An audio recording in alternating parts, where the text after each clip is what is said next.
ছিলাম আমরা, এখনো আমার মায়ের কান্না থামে নাই, এখনো আমার বাবার মুখ ভরে নাই, এখনো আমাদের স্ত্রীরা সংখ্যা থেকে মুক্ত হতে পারে নাই, কারণ স্বৈরাচারের দোসররা কিন্তু বিভিন্ন জায়গায় ঘাপটি মেরে এখনো বসে আছে। এখনো বাংলাদেশের স্থিতিশীল পরিস্থিতিকে অস্থিতিশীল করার জন্য তারা কাজ করে যাচ্ছে। আমাদেরকে সজাগ থাকতে হবে প্রিয় নেতৃবৃন্দ। আর পাশাপাশি আমরা কিন্তু প্রাথমিক বিজয় অর্জন করেছি। আমাদের চূড়ান্ত বিজয়কে আমাদের মূল লক্ষ্য ছিল কি? স্বাধীনতার মূল লক্ষ্য ছিল সংবিধানের সন্নিবেশিত আমার ভোটের অধিকার, আমার বাক স্বাধীনতা, আমার গণতন্ত্র, মানবাধিকার, সাম্য, ভ্রাতৃত্বের একটা সমাজ ব্যবস্থা। আমরা সেটা করতে পারি নাই। যুগে যুগে সেই স্বৈরাচাররা বাংলাদেশকে পিছিয়ে ফেলেছে। আজকে আমরা আবার একটা নতুন স্বপ্নকে সামনে রেখে আমরা দেশকে স্বাধীন করেছি। আজকে আমাদেরকে সেই স্বাধীনতা যাতে কোনোভাবেই নস্বাত না করতে পারে, সেই মাথারা যারা দিয়ে উঠতে না পারে, সেই স্বৈরাচারের দোসররা, আমাদেরকে সজাগ থাকতে হবে, খেয়াল রাখতে হবে। আর আমরা যারা এদেশের অতন্ত্র প্রহরীর মতো পাহারা দেই, আমাদেরকে খেয়াল রাখতে হবে আমাদের কোনো কর্ম দ্বারা যেন আমাদের সেই সুযোগটা নষ্ট না হয়। আমরা এই ভৈরববাসীকে, এই কুলিয়ারচরবাসীকে আমরা স্বপ্ন দেখিয়েছি।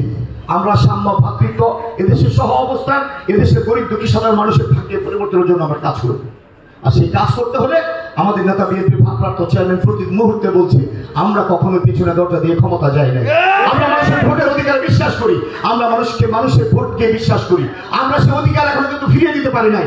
আমরা ভৈরববাসীকে, এই দেশের বাসীকে, এই কুলিয়ারচরে, এই সারা বাংলাদেশের মানুষকে সেই অধিকার ফিরিয়ে দিব। আর সেই কারণে যতক্ষণ পর্যন্ত নির্বাচন মানুষের কাছে না আসছে, যতক্ষণ পর্যন্ত নির্বাচনের তফসিল ঘোষণা না হয়েছে, মানুষের সে নিশ্চিত ভোটের অধিকার নিশ্চিত না হয়েছে, ততক্ষণ পর্যন্ত আমাদের যুদ্ধ কিন্তু থামবে না, আমরা ঘরে ফিরে যাব না। তাই সবাইকে সজাগ থাকতে হবে। আর আমাদের কি মূল লক্ষ্য কি? আমরা অনেকে বলতেছি আলম ভাই এমপি বানাবো, আলম ভাইয়ের মন্ত্রী বানাবো, অমুক এটা বানাবো, সেটা বানাবো। সবকিছুর মূল হলো কিভাবে বানাবেন? ভোটের মাধ্যমে। আগে তো ভোট, আর এই ভোটের অধিকার মানুষকে আগে ফিরিয়ে দিতে হবে, তাই না? ফিরিয়ে দিতে হলে যেমনি ভাবে আমরা সজাগ থাকবো, পাশাপাশি ভোটের অধিকারের মাধ্যমে যদি আপনার নেতাকে সেই জায়গায় নিতে চান, তাহলে মানুষের সাথে সম্পর্ক বাড়াতে হবে, মানুষের কাছে যেতে হবে, মানুষের সমর্থন আদায় করতে হবে। যদি ভোটের দিন মানুষ মনে করে আপনার পছন্দের ব্যক্তিকে, তাদের পছন্দ, তাদের ইচ্ছা মনে হয় ভোট দেয়, তাহলে আপনি আপনার ব্যক্তিকে এমপি বানাতে পারবেন। পরবর্তীতে যদি দল মনে করে কোনো বিশেষ দায়িত্ব দেবে, সেটা পরের ব্যাপার। আগে মানুষের আস্থা অর্জন করতে হবে। যেহেতু আমরা মানুষের ভোটে বিশ্বাসী, জনগণের রায়ে বিশ্বাসী, তাই আমাদের জনগণ যাতে আমাদের প্রতি সন্তুষ্ট থাকে, সেভাবে আমাদের কর্মটা করতে হবে, সেভাবে মানুষের কাছে যেতে হবে। আজকে আমি ভৈরববাসী, সর্বস্তরের কৃষক, শ্রমিক জনতা, এই বাজারের ব্যবসায়ী বিন্দু, হিন্দু সম্প্রদায়ের ভাইয়েরা, আমি সবাইকে উদ্দেশ্য করে বলতে চাই, ভৈরব সারা বাংলাদেশের মানচিত্রে একটা উপজেলা হতে পারে। আমি মনে করি একটা বিশেষ গুরুত্ব আছে। বিগত যারা পতিত স্বৈরাচারের দোসররা ছিলেন, যারা বিভিন্ন সময় বিনা ভোটে এদেশে শাসন করেছেন, দেশের মানুষের উপর দায়িত্ব নিয়েছেন, কিন্তু মানুষের জন্য কোনো কাজ করেননি, শুধু নিজেদের আখের গোছানোর জন্য চেষ্টা করেছেন। আমি বিশ্বাস করি ভৈরব একটা বন্দর এলাকা। এই বাজারে হাজার শত শত কোটি টাকার ব্যবসা বাণিজ্য হয়। এখানে এমন কোনো পণ্য নাই যে আড়তদার নাই, ব্যবসায়ী নাই। বিভিন্ন পূর্বাঞ্চল থেকে, বিভিন্ন অঞ্চল থেকে, বিভিন্ন জেলা থেকে সেখানে ব্যবসা বাণিজ্য করে। এই এলাকায় সেই সিকিউরিটি, সেরকম পরিবেশ পরিস্থিতি বাজারে আগের ব্যক্তিরা সেভাবে নজর দেয় নাই। আমি মনে করি এই ব্যবসায়ীদেরকে যদি আমরা একটু নার্সিং করি, পৃষ্ঠপোষকতা করি, নিরাপত্তার ব্যবস্থা করি, শহরটাকে একটু পরিচ্ছন্ন রাখি, লাইটিং এর ব্যবস্থা রাখি, নৌপথে যদি সিকিউরিটির ব্যবস্থা থাকে, যারা দূরে থেকে সেখানে বাণিজ্য করবে, আবার পণ্য নিয়ে তার এলাকায় চলে যাবে, পথে এই মেঘনা নদীতে যদি আমরা নৌ পুলিশ দিয়ে ভালোভাবে পাহারার ব্যবস্থা করি, সিকিউরিটির ব্যবস্থা করি, চাঁদাবাজদের বন্ধ করি, আমরা মনে করি যে এই এলাকার ব্যবসা আরো ব্যাপকভাবে বৃদ্ধি পাবে। আমরা সেই হিন্দু সম্প্রদায়ের ভাইদের কাছে আমি বলতে চাই, আপনারা মুখ খুলে ব্যবসা করবেন, চাঁদাবাজ, টেন্ডারবাজ, ওই দৌরাত্মদের অস্তিত্ব এই ভৈরবে থাকবে না ইনশাআল্লাহ। আপনাদের পাশে আমরা আছি, আমরা সবাই মিলে আপনাদের এই ভৈরব পাশের হিন্দু মুসলমান যারা বড় বড় ব্যবসায়ী আছেন, আপনাদেরকে আশ্বস্ত করতে চাই, কোনো দলের নামে যদি কেউ আপনাদের কাছে কোনো চাঁদা দাবি করে, কোনোভাবে আপনাদেরকে রক্তচক্ষু দেখায়, আপনারা আইন শৃঙ্খলা বাহিনীকে বলবেন, আমাদের নেতৃবৃন্দকে বলবেন, প্রয়োজনে আমার নাম্বার আপনাদের কাছে আছে, আমাকে জানাবেন, আমরা সমস্ত চাঁদাবাজদের শুধু তাই নয়, আপনার কয়লা শিল্প ভৈরবের জন্য একটা উল্লেখযোগ্য ব্যবসা। ফেরিঘাটে বিদেশ থেকে আমদানি করে আনা হয়, একটা বিশেষ শিল্প হিসেবে এটা পরিগণিত হয়েছে। আমরা যদি তাদেরকেও কোনো অপকাঠামোগত কোনো সুযোগ সুবিধার অভাব থাকে, আমরা আগামী দিনে তাদের সাথেও বসবো, তাদের সুযোগ সুবিধাগুলো কিভাবে বৃদ্ধি করা যায়, তাদেরকে কিভাবে সহযোগিতা করা যায়, এই শিল্পটাকে আরো কিভাবে বৃদ্ধি করা যায়, সে ব্যাপারে আমার পরিকল্পনা আছে। আমি নেতৃবৃন্দের সাথে বলবো, কয়লা সমিতির কমিটিটা নতুন হবে, সেটাও আপনারা বসে সুন্দরভাবে তাদেরকে করে দেন। পরবর্তী সময় আল্লাহ যদি আমাকে সুযোগ দেয়, সেই ব্যবসার ব্যাপারেও আমাদের সেই কাজগুলো আমরা তাদের সাথেও কাজ করব। সবচেয়ে বড় যে শিল্প আজকে ভৈরবে গড়ে উঠেছে, সেটা হলো পাদুকা শিল্প।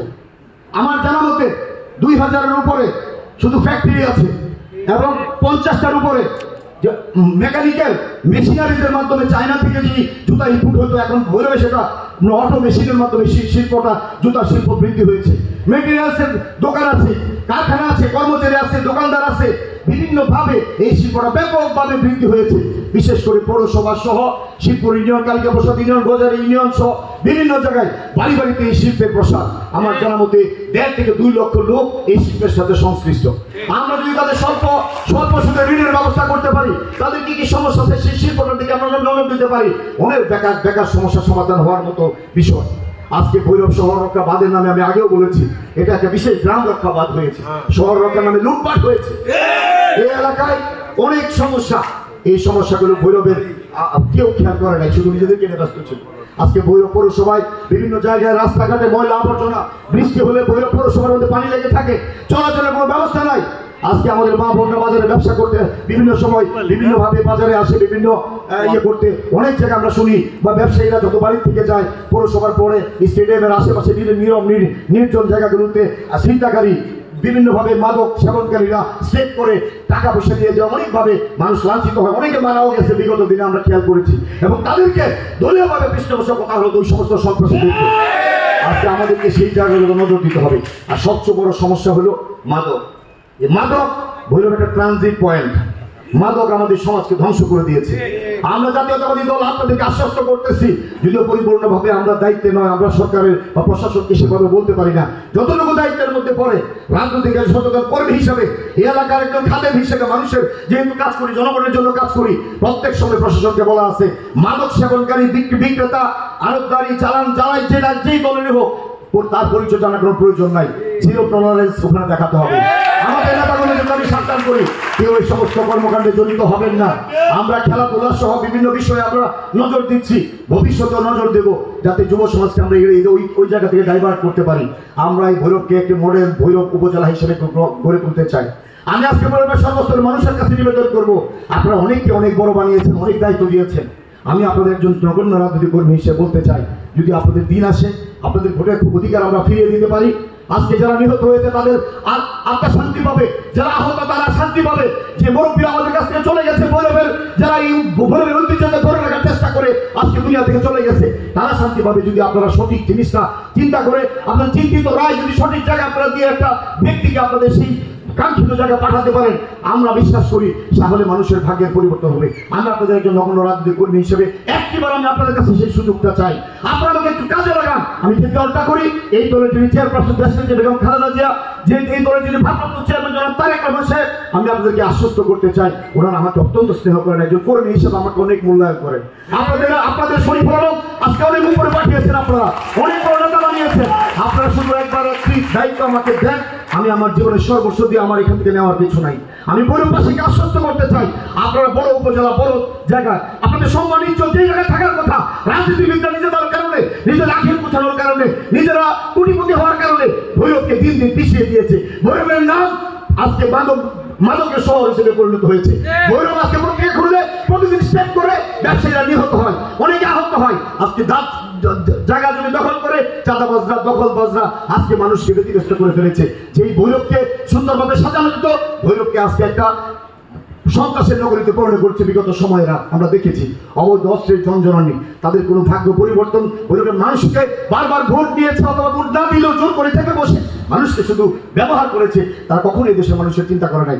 আমি আপনাদের সন্তান হিসেবে, আপনাদের এলাকার মানুষ হিসেবে, একজন রাজনৈতিক কর্মী হিসেবে আমি ভৈরব সর্বস্তরের দলমত নির্বিশেষে, ভৈরবের বাজারে ব্যবসায়ী সহ হিন্দু সম্প্রদায়ের বাইরা সহ যারা আছেন, আমি আপনাদেরকে আশ্বস্ত করতে চাই, বৃক্ষ তোমার নাম কি, ফলের পরিচয়।